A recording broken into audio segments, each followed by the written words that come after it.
এখানেও বিশালতার সব ঘরের প্রদর্শনী থাকে। এই অঞ্চলগুলো কারুকার্যময় ঘরের জন্য বেশ পরিচিত। হাটগুলোতে প্রবেশ করলে দেখা যায় ছোট বড় শত শত ঘর দাঁড়িয়ে আছে। কোনোটি একতলা, কোনোটি দৃষ্টিনন্দন দোতলা, আবার কোনোটি আধুনিক রিসোর্টের মতো কটেজ স্টাইল তৈরি। এই ঘরগুলো নির্মাণ ও ব্যবহার করা হয় নিপুণ কৌশলে এবং দীর্ঘদিনের অর্জিত অভিজ্ঞতায়।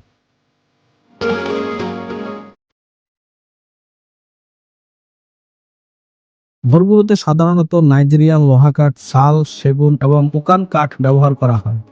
বিশেষ করে লোহা কাঠ ব্যবহারের ফলে ঘরগুলো 50 থেকে 70 বছর পর্যন্ত অনায়াসে টিকে থাকে। মিস্ত্রিরা এমনভাবে নকশা করেন যাতে একটি অংশ অন্যটির সাথে খাপে খাপে লেগে থাকে।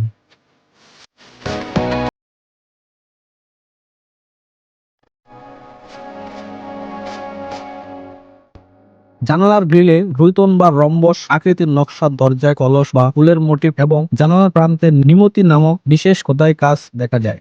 বর্তমান সময়ে ঘরগুলোতে গাই গ্লাস এবং আধুনিক ইট ব্যবহার করে একে আরো অভিজাত রূপ দেওয়া হয়েছে।